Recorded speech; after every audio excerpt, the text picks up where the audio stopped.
Hi, hello, namaste. Welcome back to another video. This is Pawan. మీరు చూస్తున్నారు VSPN CREATIONS.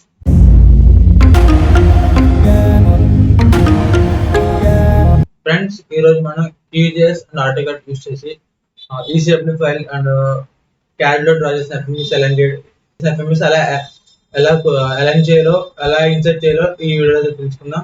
So ముందుగా మన Qgis లో అనేది ఒక మన విలేజ్ ECW ఫైల్ అనేది ఇన్సర్ట్ చేసుకోవాలి. సో లేయర్ లోకి వెళ్ళి మనకి ఈసారి వెక్టర్ లేదు కాబట్టి వెక్టర్ లేయర్ యాడ్ చేసుకుందాం. సో వెక్టర్ లేయర్ యాడ్ చేసుకున్న తర్వాత మిగిలిన ప్రాసెస్ చూద్దాం. సో ఫస్ట్ ఆఫ్ ఆల్ మనం వెక్టర్ లేయర్ యాడ్ చేసుకుందాం.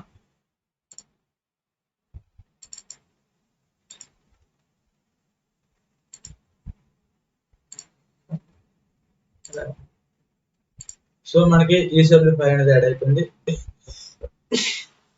సో ఈసబ్ల్యూ ఫైల్ అనేది యాడ్ అయింది కదా. సో ఈ ఈసబ్ల్యూ ఫైల్ కి మనం క్యాడ్ లో పెట్టుకోవడానికి మనకి ఒక 4 పాయింట్స్ అయితే రిక్వైర్మెంట్ అనమాట. సో 4 పాయింట్స్ కోసం మనకి ఆ 4 పాయింట్స్ ఎక్కడ తీయాలంటే దాని ముందు మనం ఏం చేయాలంటే ఒక డమ్మీ పాలిగన్ లేయర్ క్రియేట్ చేయాలి. సో మన బ్యాక్గ్రౌండ్ కనబడటం కోసం. సో దానివల్ల మనకి ఎటువంటి ఉపయోగం అయితే ఉండదు. సో రఫ్ గా ఒక లేయర్ క్రియేట్ చేసుకోవాలి. So layer create layer layer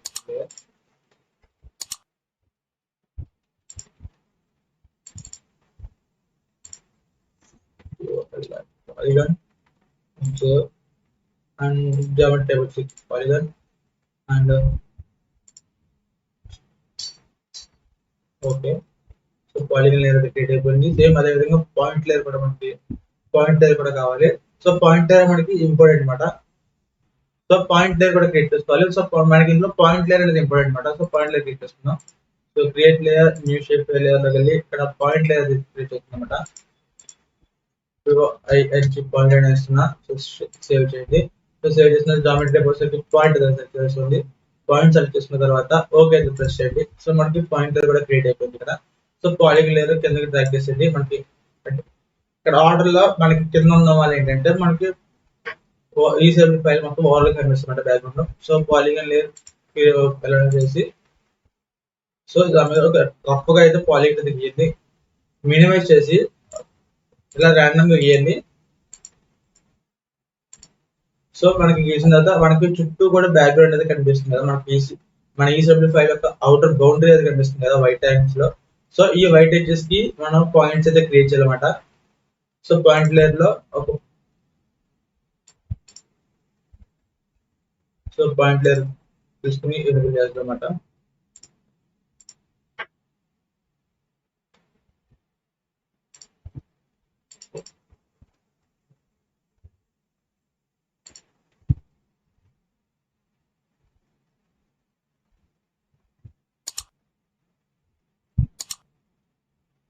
so మొత్తం జూమ్ అయితే చేశాను ఫుల్ గా. సో ఈ కార్నర్ ఎగ్జాక్ట్ కార్నర్ పాయింట్ అయితే పెట్టండి.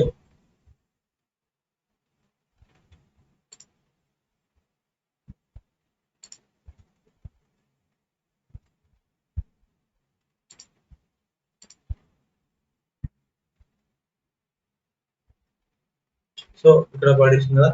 సేమ్ అలాగే ఈ రిమైనింగ్ 4 ప్లేసెస్ కూడా పాయింట్ అయితే ఇవ్వండి.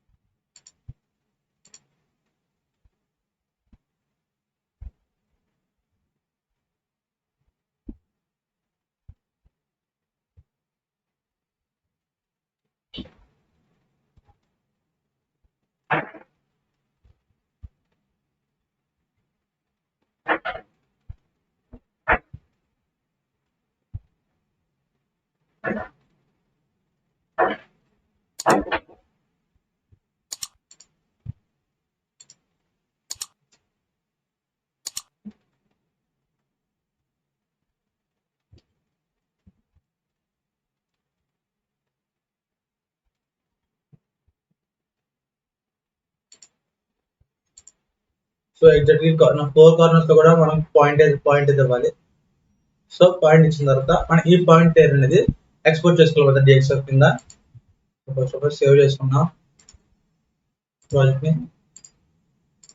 సో ఇప్పుడు మనకి పాలిగన్ లేయర్ తో వర్క్ అయితే అయిపోయింది. సో మనకి ఓన్లీ బ్యాక్గ్రౌండ్ కనబడటం కోసం ఈసబ్ల్యూ ఫైల్ యొక్క బౌండరీ కనబడటం కోసం మాత్రం ఈ పాలిగన్ లేయర్ అయితే క్రియేట్ చేస్తున్నాం. సో మనకి దీనివల్ల ఎటువంటి ఉపయోగం అయితే ఉండదు. సో పాలిగన్ లేయర్ అయితే డిలీట్ చేసేద్దాం. So remove layer. Okay, so మనకు పాలిగన్ లేయర్ వెళ్ళిపోయింది. సో ఇక్కడ మనకి పాయింట్స్ ఉన్నాయి. సో ఈ పాయింట్స్ సరికి మనం ఎక్స్పోర్ట్ చేసుకోవాలన్నమాట డిఎక్స్ఎఫ్ కింద. సో ఈ పాయింట్ లేయర్ అనేది మనం ఇప్పుడు డిఎక్స్ఎఫ్ కింద ఎక్స్పోర్ట్ అయితే చేసుకోవాలి. సో రైట్ క్లిక్ చేసి ఎక్స్పోర్ట్ మీద క్లిక్ చేసి సేవ్ ఫీచర్స్ క్లిక్ చేయండి. సో సేవ్ ఫీచర్స్ క్లిక్ చేసిన తర్వాత మనకి ఫార్మాట్ అనేది వస్తుంది కదా. సో ఇక్కడ ఫార్మాట్ మాత్రం ఆటోకాడ్ డిఎక్స్ఎఫ్ సెలెక్ట్ చేయండి. ఆటోకాడ్ డిఎక్స్ఎఫ్ ఫైల్ నేమ్ అయితే ఇవ్వండి. ఇక్కడ పాత్ బ్రౌజ్ చేయండి. ఫైల్ నేమ్ వచ్చేసరికి నేను రెఫరెన్స్ అయితే మెన్షన్ చేస్తున్నాను. సో ఇక్కడ సేవ్ ఎస్ టైప్ డిఎక్స్ఎఫ్ అయితే ఉంటుంది చూడండి. సో ఇక్కడ సేవ్ అయితే క్లిక్ చేయండి. అండ్ ఇక్కడ యాడ్ ఫైల్ టు మ్యాప్ అని ఉంది కదా. సో ఇది మనం అంటిక్ చేయడం బెస్ట్. అంటే మనం ఏదైతే డేటా ఎక్స్పోర్ట్ చేస్తున్నామో సేమ్ అదే డేటా మళ్ళీ Qgis లోకి ఇంపోర్ట్ అవుతుంది. సో అది అంటిక్ చేయడం వల్ల ఏమవుతుందో అది డేటా ఇంపోర్ట్ అవుతుందన్నమాట. సో మిగిలినంత డిఫాల్ట్ ఉంచండి. ఓకే ప్రెస్ చేయండి. సో ఓకే ప్రెస్ చేసినట్టే లేయర్ ఎక్స్పోర్టెడ్ సక్సెస్ఫుల్లీ అనేది చెప్పవచ్చు కదా. సో వచ్చిన తర్వాత Qgis అనేది మినిమైజ్ చేయండి. సో అప్పుడు మనకి క్యాడ్ ఫైల్ అయితే ఓపెన్ చేయాలన్నమాట. సో మనం ఇప్పుడు ఏదైతే ఫైల్ డిఎక్స్ఎఫ్ ఫైల్ ఎక్స్పోర్ట్ చేస్తామో సో డిఎక్స్ఎఫ్ ఫైల్ ని ఓపెన్ చేద్దాం. సో రెఫరెన్స్ అనేది డిఎక్స్ఎఫ్ ఫైల్ ఓపెన్ సో దాన్ని ఓపెన్ చేస్తున్నాం.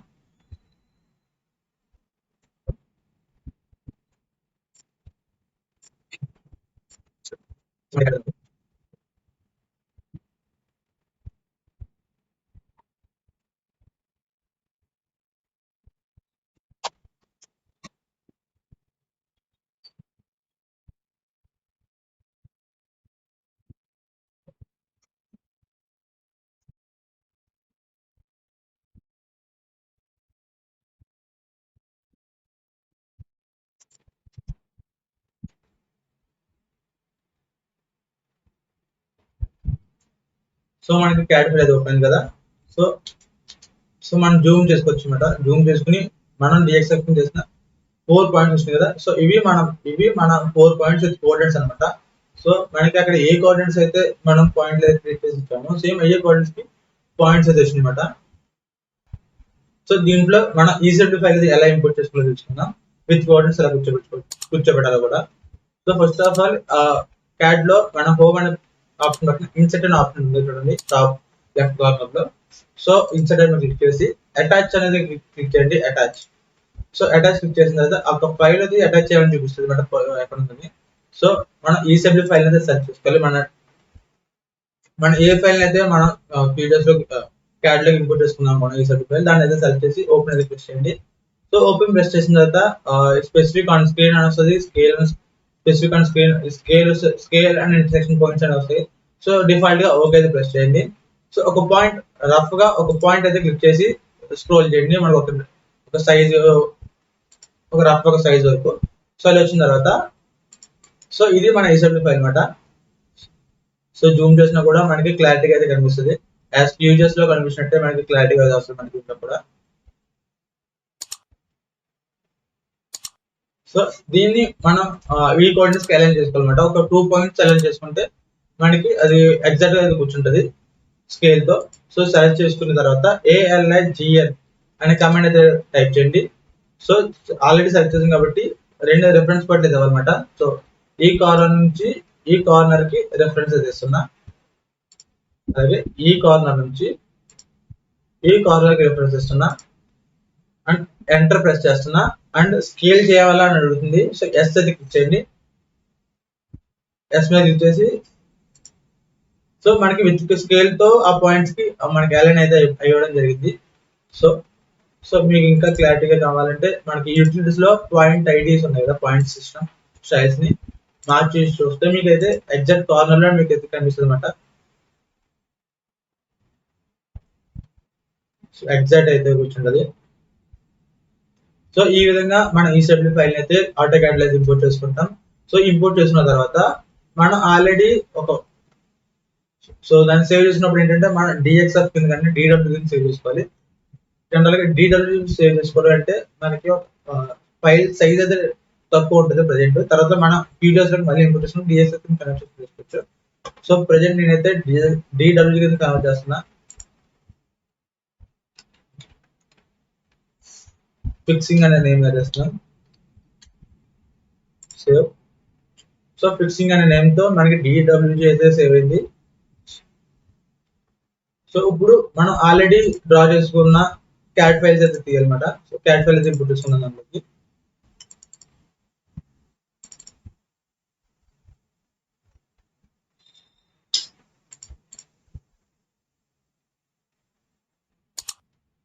సో నేనైతే ఆల్రెడీ ఈ విధంగా ప్లాట్ అయితే చేసుకుని మొత్తం ముక్కల కింద అయితే బ్లాక్ అయితే చేసుకున్నాం అన్నమాట కొన్ని ఎఫ్ఎంబీస్ అనేది. సో అన్ని అలైన్ చేసినప్పుడు ఏదైతే మనకి క్లమ్స్ అయిపోవడం కానీ ఒకదాని మీద ఓవర్లాప్ అవడం అయితే జరుగుతుంది. సో దాని గురించి ఏంటంటే కొన్ని సర్వే నెంబర్స్ అని కలిపి ఒక బ్లాక్ కింద చేసుకున్నా. సో ఈ బ్లాక్స్ అన్నిటిని కూడా మనం ఈ లేయర్ మీద అలైన్ చేసుకుందాం అన్నమాట. సో ఇది మనకి ఆల్రెడీ కోఆర్డినేట్స్ ఉన్నాయి కాబట్టి first of all point set చేస్తున్నా. సో మనకి ఇది ఆల్రెడీ మీటర్స్ లో అయితే ఉంటుంది, అది ఒకసారి గుర్తుపెట్టుకోవాల్సింది మీటర్స్ లో కూడా. సో మీరు ప్లాట్ చేసినప్పుడు కూడా మీరు లింక్ లో ప్లాట్ చేసినా అది మెట్రిక్ కావచ్చు, కన్వర్ట్ కావచ్చు, దాన్ని మాత్రం మీరు మీటర్స్ దగ్గర కన్వర్ట్ చేసుకోవాలి. సో నేను ఆల్రెడీ మొత్తం విలేజ్ మ్యాప్ అంతా ప్లాట్ చేసుకున్నా, అలైన్ చేసా, అండ్ ఎఫ్ఎంబీస్ కూడా ఇండివిజువల్ గా ఎంచుకున్నా. సో నేనైతే ఇప్పుడు ఈ ఇండివిజువల్ బ్లాక్స్ అయితే ఉన్నాయి కదా, సో ఇవన్నిటిని కూడా దాంట్లోకి అలైన్ చేయడం అయితే చూస్తాం, అలైన్ చేస్తాం అనమాట. సో ఒకటి. సో ఫస్ట్ ఆఫ్ ఆల్ దీన్ని కాపీ చేసుకోండి. సో అన్ని కూడా కాపీ చేసుకోండి అవి మన మెయిన్ ఫోల్డర్లోకి. So copy control paste. So దీని అయితే చేస్తున్నా.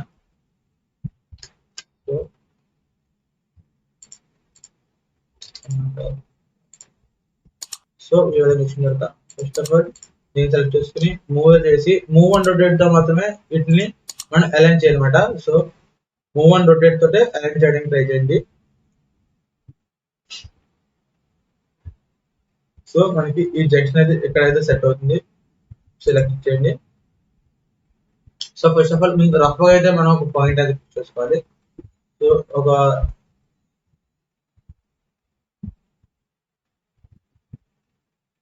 సో ప్రజెంట్ ఈ పాయింట్ అయితే ఫిక్స్ చేసుకున్నాం. సో దాని నుంచి మూవ్ చేసి దీన్ని ఇక్కడికైతే అలైన్ చేసుకుందాం. సో జంక్షన్ వస్తుంది కాబట్టి జంక్షన్ అయితే ఇలా పెట్టుకుని, సో దీన్ని బేస్ చేసుకుని రొటేట్ చేస్తూ ఎంటర్ బేస్ మనకి రెఫరెన్స్ అని చేస్తే మనకి ఏంటంటే ఆ రెఫరెన్స్ బట్టి రొటేట్ అయితే అవడం జరుగుతుంది.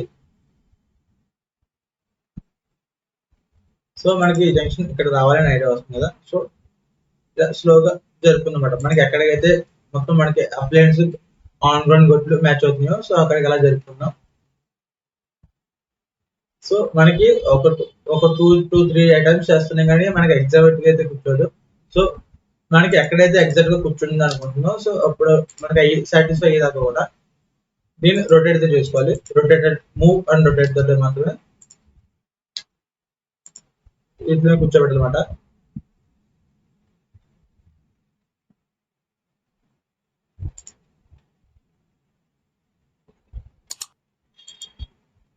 సో ఈ విధంగా ప్రతి బ్లాక్ అయితే కూర్చోబెట్టుకోవాలి. సో ఈ విధంగా కూడా మనం అన్ని కూడా అలైన్ చేసుకోవాలి. సో ప్రతిది కూడా మనకి ఎగ్జాక్ట్ గా అలైన్ అవ్వడానికి మ్యాక్సిమం ట్రై చేయండి. ఇన్ కేస్ ఒక 1 or 2 లింక్స్ వేరియేషన్ వచ్చినా మనకి అంత ఇష్యూ అయితే ఉండదు. సో మనకి అలవెన్స్ చూసుకోవచ్చు, మనకి అలవెన్స్ అయితే ఉన్నాయి కాబట్టి. సో ఈ విధంగా ప్రతి ఎఫ్ఎంఈ అయితే కూడా విలేజ్ మ్యాప్ లో కూర్చోబెట్టిన తర్వాత దీన్ని ఒక కొత్త డ్రాయింగ్ షీట్ లో కాపీ చేసుకోవాలి అంటే with coordinates. So new drawing sheet అయితే క్లిక్ చేయండి. సో డ్రాయింగ్ షీట్ సేవ్ చేసి ఫిక్సింగ్ అనేది ఒక నేమ్ అయితే ఇచ్చుకోండి.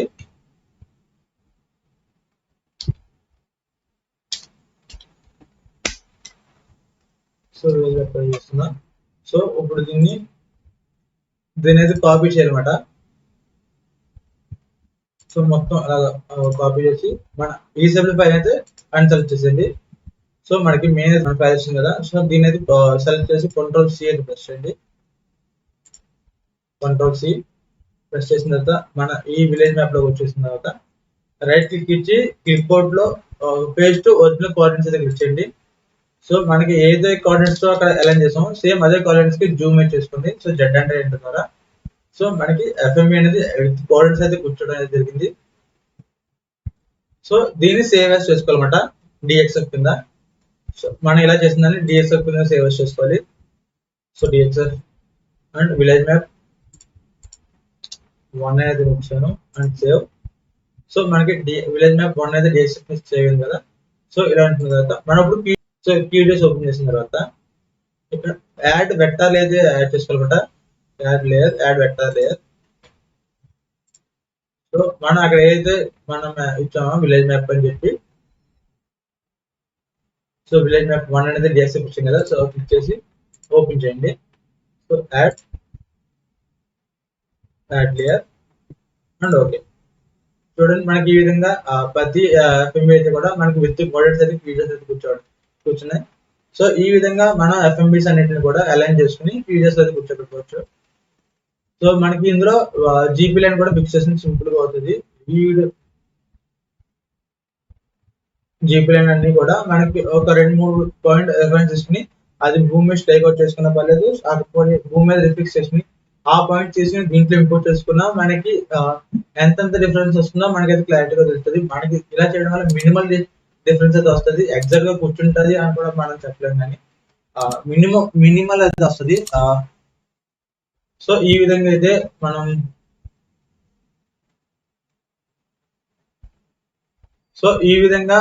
విలేజ్ మ్యాప్ అనేది Qgis లో కూర్చోబెట్టుకోవచ్చు.